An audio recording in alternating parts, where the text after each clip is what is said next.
Hi, and welcome to Daniela's and Carmina's weekly podcast. Today's podcast is going to be a little bit long, so get comfortable. Today we're going to talk about climate and how renewable energy can help this community. We interviewed a set of people with different perspectives about the two topics in which they share with us their opinions. Although our interviewees are not experts on the topics about climate change and renewable energy, they still share with us their honest opinion about topics and added solutions. For our interviews on climate change, we interviewed a middle school student who studies in a private school, a high school student who studies in a public high school, and an elderly. The reason as to why those people is because we wanted to hear the perspectives of people with different education and also see if people from our own community receive the same education on climate change. And for the matter of renewable energies, we interviewed a person who's dedicated job-wise inside this area, a college student in the career of engineering, and finally, a high school student that has an interest in this area. These conversations were held with the purpose of comparing the age gap and distinct points of view they had, although most of the opinions were similar and with the mindset of improving as a society.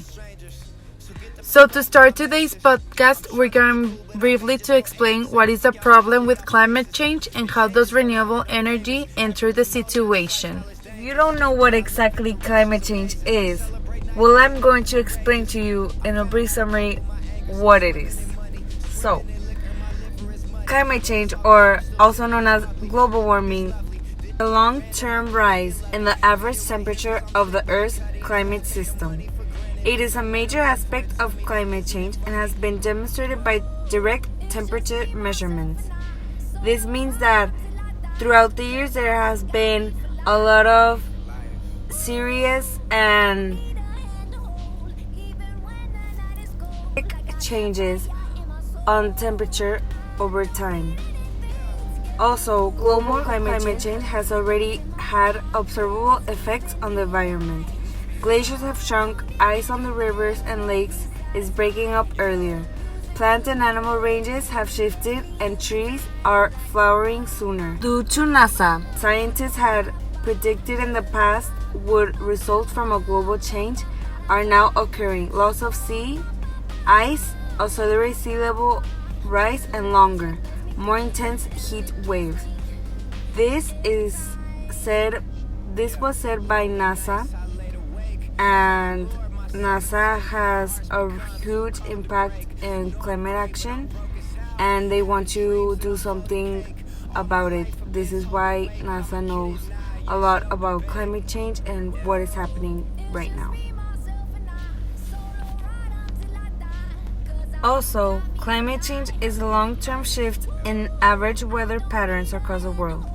Since the mid-1800s, humans have contributed to the release of carbon dioxide and other greenhouse gases into the air. This causes global temperatures to rise, resulting in long-term changes to the climate. So, the research question that was done was, is everyone in my community receiving enough education on climate change mitigation, adaptation, impact reduction, and early warning?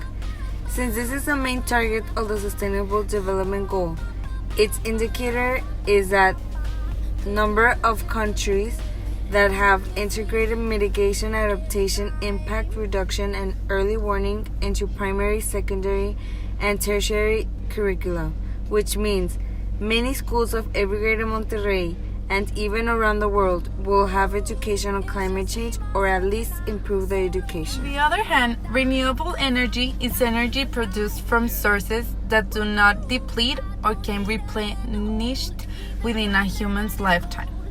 The most common examples include wind, solar, geothermal, biomass, and hydropower. This is in contrast to new renewable sources such as fossil fuels. We can mainly find them in houses, factories, schools, and so on. The sources are important because they are clean. They avoid burning, polluting dirty fossil fuels. This is Energy derived from natural resources, which cannot be depleted over time and can be replenished within a short period. Throughout the interviews about climate change, all the interviewees mentioned how climate change is unfortunately affecting our community to this day. Mucho más que intento de que pues reciclar lo más que puedo y clasificar bien mi basura, pero sí me interesaría hacer cosas que pudieran ayudar más al medio ambiente de una manera más grande. Try to use less plastic nowadays, and I also when I'm like in the street or I see trash, I try to pick that up and I throw it in the trash. En nuestras fábricas hemos tratado de implementar sistemas donde se ahorre el uso de agua,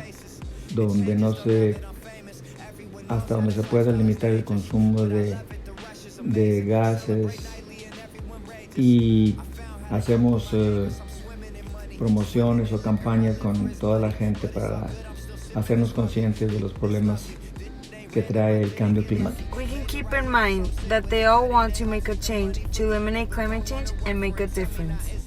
Oh, so the elderly uses advanced systems to reuse energy.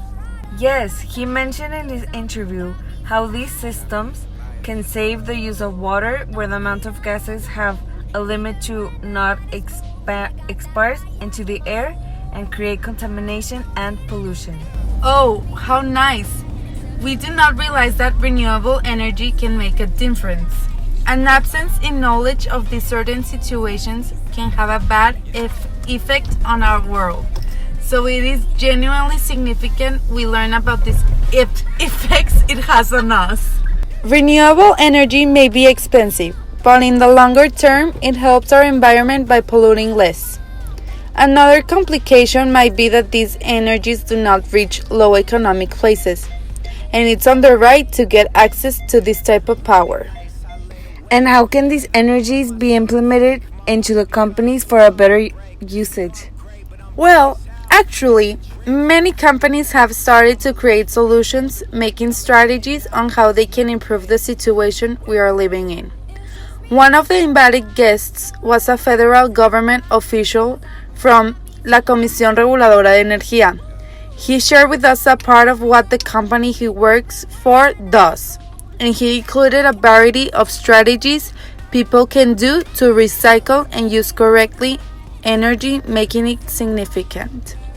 Another example of a company with initiatives is Natural Capital Partners, which they have improved household pollution by adopting biomass fuel-effective cook stoves, slowly but effectively reducing renewable energy usage and CO2 emissions in rural Mexico. Thank you for listening to today's podcast. Hope you come back And listen to our weekly podcast. See you later. Thank you.